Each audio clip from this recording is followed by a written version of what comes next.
And action. So in one of my earlier videos, I talked about how both sides of the political spectrum get love wrong.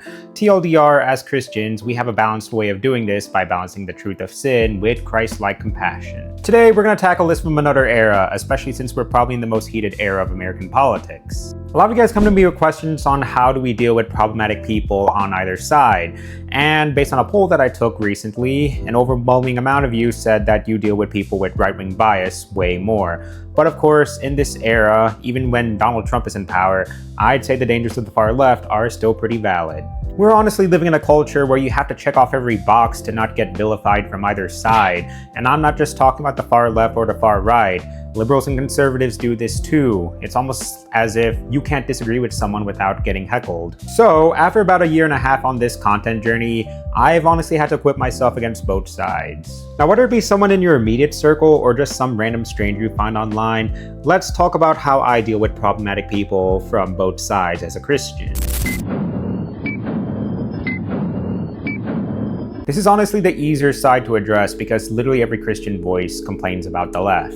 When we look at something like progressive Christianity, we see a doctrine that undermines sin and puts Jesus in a box he doesn't belong in. We should be the first to call out our Savior being paired with pride flags or communist flags because that's a complete undersell of his divine mission. Speaking of, I do give my ideas on how do we navigate Pride Month as a Christian in this video here. I try to strike a balance between keeping our convictions on same-sex sin while also loving our LGBTQ neighbors. So just from a societal standpoint, I do think progressive Christianity gets most problematic when certain theological frameworks start affirming things like abortion. The main tool against progressive Christianity is that we need to have a deep understanding of our Bibles.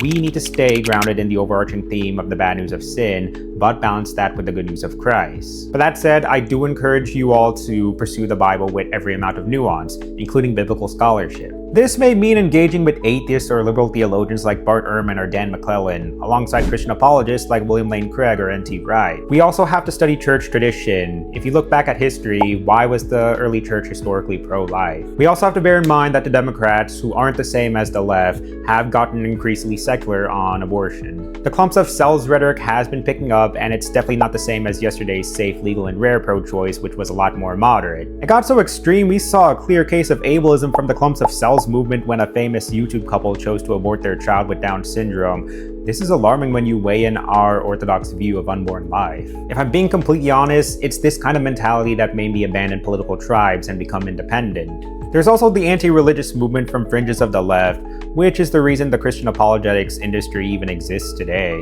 So if you've ever been mistreated or mocked by a random anti-theist stranger, yeah, you're not alone. It's kind of normal to get mistreated from a militant atheist nowadays due to prejudice, and yeah, it's just because we're Christians. But you also have to bear in mind, given today's Christian nationalism from the right wing, it's caused a lot of significant damage to people who left or even hate religion. I talk about it more in this video, but TLDR is you should always gauge an atheist's heart. Take a moment to see whether they're coming to you with curiosity or hostility. You should be willing to engage in a convo about your faith and be ready to walk away just in case. We have to keep in mind the principles of 1 Corinthians 5, along with moments when Jesus explicitly told the apostles to flee persecution from non-believers in Matthew 10. Some people are so hardened to religion or even Jesus that sometimes the most loving thing you can do is to set boundaries for both them and yourself. Now, since we're Christians, we follow a foundational form of moral objectivity, basing our entire worldview on the Bible.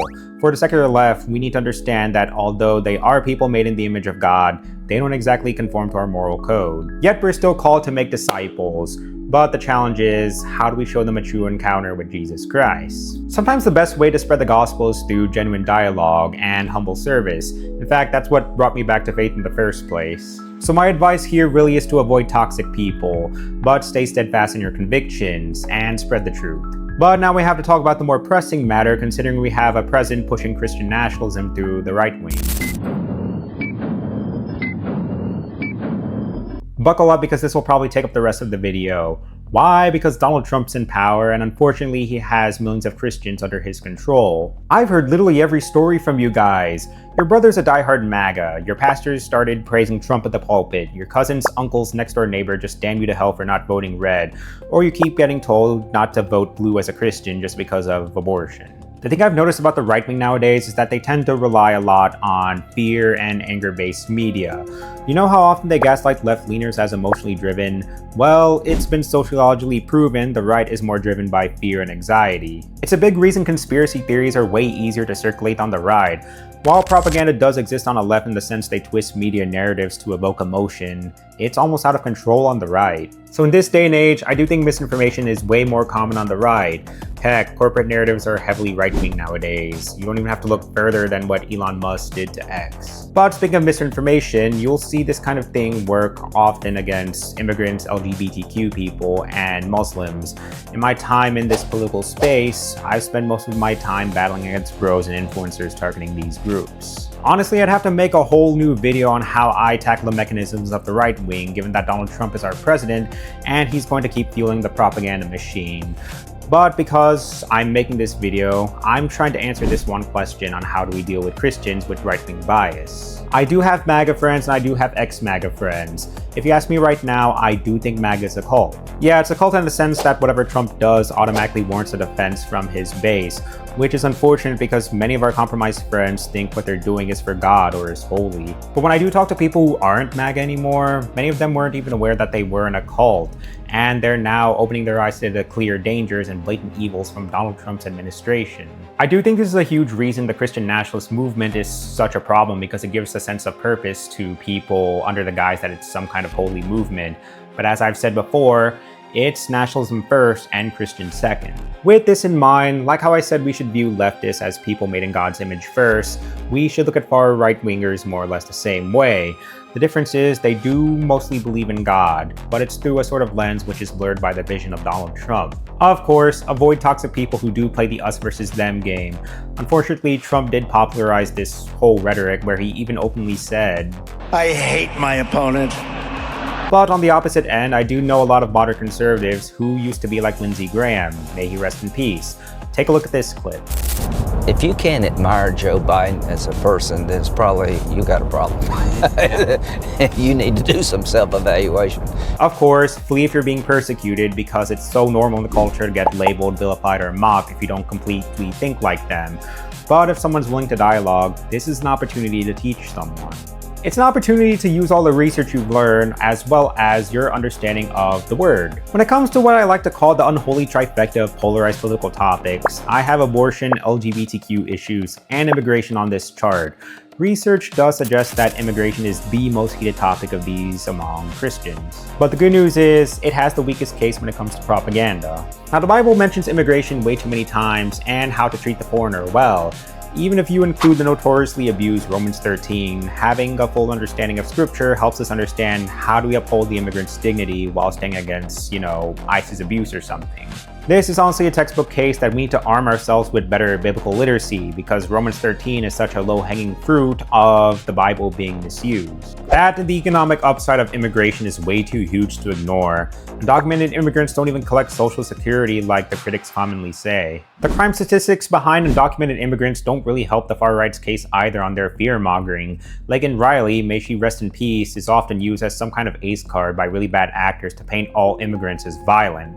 In any case, immigration is the most in-depth issue that has way too many layers to peel through. I do talk about it more in this video here, but yeah, let's move on. Now, when it comes to abortion, whether you're pro-life or a moderate pro-choicer wanting to lower abortion systemically rather than outright ban it, you have to keep up to date with reliable sources like Guttmacher Institute to see what trends behind abortion are. You also have to avoid bros who use it like some moral ace card, because being anti-abortion doesn't automatically make you a superior person. More often than not, it signals pro-birth and not actually caring for the child after they're born. So far, all the research points to Trump not reducing abortion at all. All the fear-mongering against Planned Parenthood doesn't help either, given that it provided contraceptives that actually reduce abortion numbers. That's for another video though. And finally, LGBTQ. All I have to say is, check out my previous videos on how we as Christians should handle them while maintaining our Christian conviction. Bottom line, when it comes to handling problematic people from the right, a lot of it mirrors the narrative of their leader. because again, someone like Lindsey Graham and JD Vance weren't always diehard MAGA before compromising to Trump's cult. But these are just all my ideas in a 10-minute video. Just don't forget to always look at these people as people made in God's image first, no matter how hateful someone is.